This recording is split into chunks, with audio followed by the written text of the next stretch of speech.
Hello everyone, welcome to part 4. Today we study about science lesson 3rd, page number 36. Processing of silk. रेशम बनाने की प्रक्रिया. The cocoon are obtained before the larva mature by dipping the cocoon in the hot water. Cocoon को गर्म पानी में डुबोकर larva के परिपक्व होने से पहले प्राप्त किया जाता है. The process of obtaining silk thread. रेशम के धागों को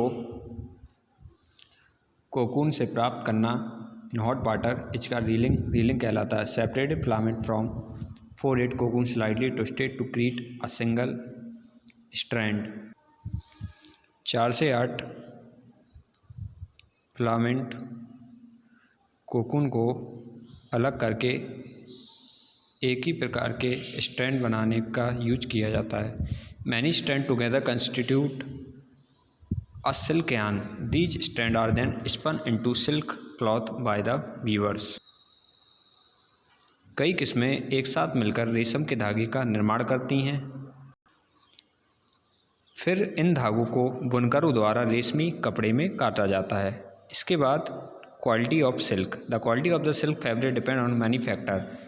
जो रेशम का क्वालिटी होता है यानी जो रेशम की गुणवत्ता होती है वो कई कारकों पर निर्भर करती है. जैसे टाइप ऑफ सिल्क वर्म, रेशम के कीट का प्रकार कौन सा है. Quality of the mulberry leaves, जो शहतूत की पत्तियां हैं जो रेशम के कीट को खिलाई जाती हैं उसकी गुणवत्ता क्या है. सिलेक्शन ऑफ कोकून, कोकून किस प्रकार का है. Weaving and finishing of the silk thread. और रेशम के धागे की बुनाई और परिष्करण. इसके बाद हेल्थ हैजर्ड, स्वास्थ्य को खतरा. Worker employed in the wool and silk industry often suffer from various kind of elements. जो श्रमिक ऊन और रेशम की इंडस्ट्रियों में काम करते हैं वो अनेक प्रकार की बीमारियों से पीड़ित हो जाते हैं. These are called occupational hazard. इनको व्यावसायिक हैजर्ड कहा जाता है. हेल्थ रिस्क और हेल्थ प्रॉब्लम यानी स्वास्थ्य जोखिम और स्वास्थ्य समस्या can be associated with substances used at work. काम पर उपयोग होने वाले पदार्थों. Tension generated by the work, काम से तनाव. Adverse condition prevail in the work site, या कार्यस्थल पर प्रतिकूल परिस्थितियों. Chances of contact with disease causing germs, रोग पैदा करने वाले कीटाणुओं की संभावना से हो सकती है. Occupational hazard of wool industry. Sorter disease or anthrax is an infectious disease caused by bacterium Bacillus anthracis which is present in the fleece of infected animals. ऊन उद्योगों के व्यवसायिक खतरे. सॉर्टेड डिसीज और एंथ्रेक्स जो कि एक संक्रमण बीमारी है, यह क्या होती है. बैक्टीरियम बैसिलस एंथ्रासिस से होती है. Which is present in the fleece of infected animal, जो कि संक्रमित जानवर की ऊन में होता है. It causes severe blood infection, इससे ब्लड इन्फेक्शन हो जाता है. Labourer that short fleece are at maximum risk of getting infected by this disease. ऊन छटाई करने वाले जो मजदूर होते हैं उन्हें इस बीमारी से संक्रमित होने का खतरा अधिक होता है. इसके बाद allergic reaction are other occupation hazard.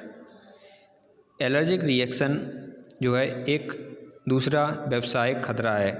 Labourer may have allergic skin reaction such as irritation of the skin and eyes. जो मजदूर होते हैं उन्हें एलर्जिक स्किन रिएक्शन भी हो जाता है, जैसे त्वचा और आँखों में जलन जैसे संबंधी रिएक्शन भी हो सकते हैं. और एराइज फ्रॉम इनहेल्ड एयर, और रेस्पिरेटरी श्वसन तंत्र में भी एलर्जी उत्पन्न हो सकती है. इसके बाद occupational hazard of silk industry. रेशम के उद्योग में व्यावसायिक खतरा. Various chemical used for degreasing, disinfecting, bleaching and dyeing silk cause irritation of the eyes and skin. रेशम को कम करने, कीटाणु रहित करने, ब्लीच करने या डाई करने में प्रयोग किए जाने वाले केमिकल आँखों में और त्वचा में जलन पैदा करते हैं। Moreover worker handling raw silk may get allergic skin reaction. इसके अलावा कच्चे रेशम को संभालने वाले मजदूरों को या श्रमिकों को त्वचा की एलर्जी हो सकती है। The scale of the moth and silk fibre protein can indicate asthma. Moth और रेशम फाइबर अस्थमा जैसी शुरुआत कर सकते हैं। Continuous contact with hot water used in reeling of silk may turn the skin of the hand soft and cause burn and scald. लगातार गर्म पानी के संपर्क में आने से जो हाथ होते हैं वो बहुत मुलायम हो जाते हैं और जलने भी लगते हैं। Many of the dyes that are used to colour silk are easily absorbed by our digestive system if ingested and can cause health problem. रेशम को रंगने के लिए प्रयोग किए जाने वाले विभिन्न प्रकार के जो कलर होते हैं, रंग होते हैं, वो रंगों को हमारा डाइजेस्टिव सिस्टम अवशोषित कर सकता है। इफ़ इंजेस्टेड, अगर इन्हें निगल लिया जाए तो, and can cause health problem, तो इनसे हेल्थ प्रॉब्लम हो सकती हैं। दिस इज लेसन 3 जो कि कंप्लीट हो गया है। इसको आप रीड करिएगा और आगे की समरी इसको अंडरस्टैंड कीजिएगा।